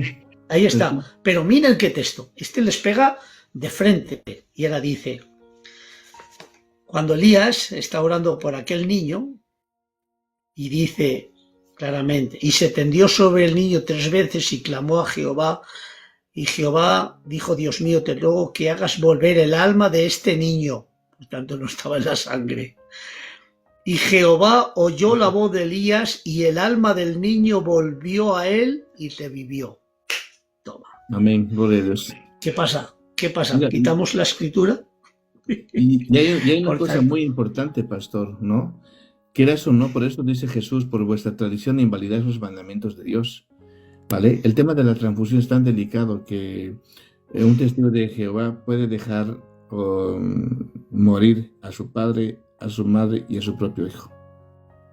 Y esto ahí atenta está. directamente contra los mandamientos de Dios en Éxodo 20, en el cual dice, honra a tu padre y a tu madre, y en el cual dice, no matarás. Y no levantarás el nombre de Jehová en vano, porque ellos están atribuyendo a Jehová mandamientos que evidentemente no existen, que solamente Y no están están en haciendo la una Biblia. manipulación. Transfusión de sangre no tiene que ver nada con la Biblia. Sí, Yo puedo dar transfusión, puedo dar órganos originalmente, porque eso es algo prescrito en la propia Biblia. Quiere decir, hermano, por favor, exactamente. esto es amor y altruismo, hermano, porque hay mucha gente que se inscribe para donar órganos, y eso no lo veo mal, está bien completamente. Claro, Y transfusiones de sangre también. exactamente. Una transfusión no es comer, es salvar una vida. Como lo que acaba de decir usted, como un trasplante de órganos. Usted está salvando su vida. Y no olvidemos lo que dijo Jesús. No hay más grande amor que el dar la vida por sus amigos. Y vosotros sois mis amigos. Jesús dio su sangre por nosotros. Yo tengo una niña, yo daría mi vida por mi hija. Ahí está. Porque la amo. Y ese es el verdadero amor que Dios aunque diga la Biblia, la vida del cuerpo de la materia está en la sangre, que es la que se mueve y da vida al cuerpo, a esta materia, pero el alma es algo que va dentro, que es el ser almático del hombre. Cuando dice el alma que pecare, esa morirá. Ahí está, no está diciendo que solo el alma peca, no. Te está diciendo la persona que pecare, hablando de... Ahí está, en hermenéutica es el todo por el uno y el uno por el todo. ¿Lo has oído alguna vez hablar esto? Sí, pastor. Ahí está. Por tanto, el alma compone todo el ser del hombre. El alma que pecare, esa morirá, quiere decir todo el ser del hombre que pecare, esa morirá. El todo por el uno y el uno por el todo. Por tanto, no peca el alma, peca el espíritu y peca el cuerpo. Ahí está. Podríamos hablar de antropología. Por eso dice la Biblia, el mismo Dios de paz de los tesalonicenses, el mismo Dios de paz os santifique por completo en todo vuestro ser, espíritu, alma y cuerpo. Si los tres necesitan ser santificados es porque los tres se manchan. Aleluya. Todo tu ser se mancha por el pecado o todo tu ser se salva por la salvación de Dios. ¿Qué te parece, Juan? Bien, pastor, yo totalmente de acuerdo. Y Claro, hay un texto que me gusta mucho, Romanos capítulo 4, versículo 15, en el cual dice, donde no hay ley, no hay transgresión. O sea, no hay una ley dada por Jehová acerca de las transfusiones. O sea, aquí solamente ellos están siendo engañados por una secta manipuladora. Sí. Eso, pastor. Y esta Nada. es ya la última pregunta. La pregunta sería ya esta. ¿Quién tiene la autoridad final? Obviamente las escrituras, pastor. La Biblia. Y no hay más. Y No hay más. Las escrituras, porque ellas hablan de Cristo. Sí, Y en ellas está la vida. exactamente. Como dijo Jesús, y esta es la vida eterna, que te conozcan a ti, al único Dios verdadero, y a Jesucristo a quien tú has enviado. Santifícanos en tu verdad, tu palabra es la Tu verdad. palabra es verdad. Así. La palabra de Dios te tiene que llevar a Dios. La Amén. palabra de Dios te tiene que llevar a Dios. Claro. Ahí está. Por eso me encanta este texto que dice, y esta es la vida eterna, que te conozcan a ti, el único Dios verdadero, y a Jesucristo. La palabra conocer ahí no es tan solo un conocimiento escritural, no. Intelectual, Es ¿no? un conocimiento yadar, ¿lo sabías? Yadar.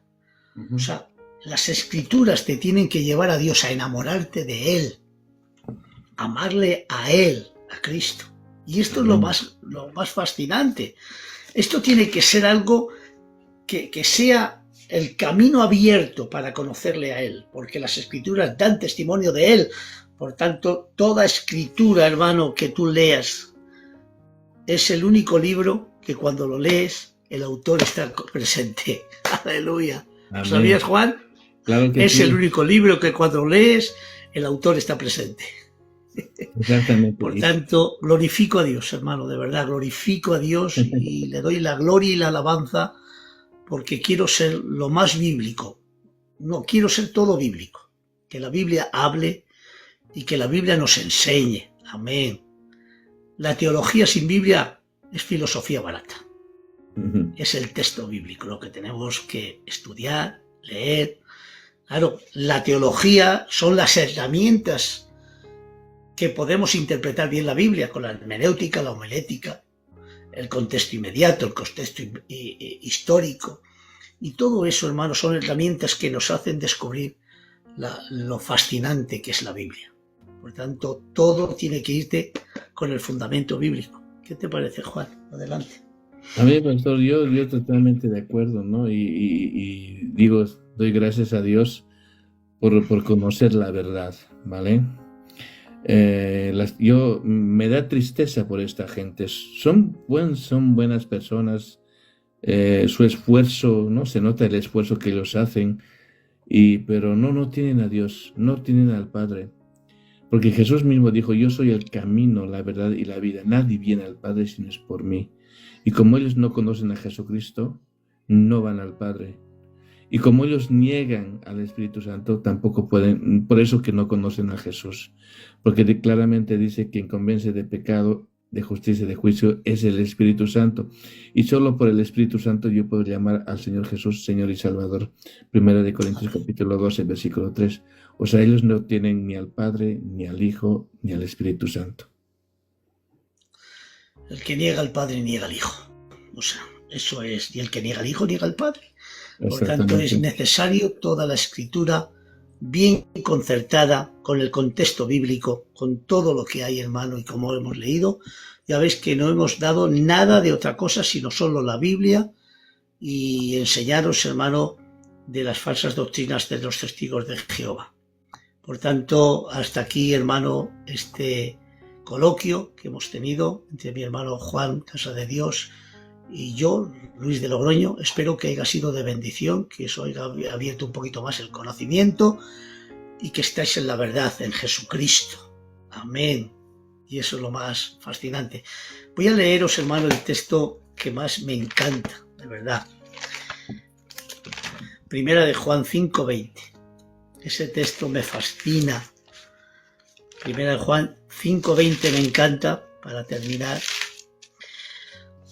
Pero sabemos que el Hijo de Dios ha venido y nos ha dado entendimiento para conocer al que es verdadero. Y estamos en el verdadero, en su Hijo Jesucristo. Este es el verdadero de Dios y la vida eterna. No hay más. Jesucristo, aleluya, agradó al Padre que en él habitase toda la plenitud. Me encanta. Bueno, despídete, Juan, y yo también, y ya terminamos el live. Adelante. Muy bien, pastor. Nada, muchas gracias a usted por permitirme de participar en esta enseñanza. Muchas bendiciones a todos los hermanos que nos están escuchando, que nos han acompañado. Solamente decirles a vosotros que siempre lean las Escrituras porque dan testimonio de nuestro Señor Jesucristo. ¿Vale? Y nada, muchas bendiciones. Seguiremos batallando en contra de las falsas doctrinas. Amén. Para que nosotros y nuestras familias y nuestros hermanos no sigan siendo engañados. Así que muchas bendiciones, que la paz del Señor esté con cada uno de vosotros. Nada.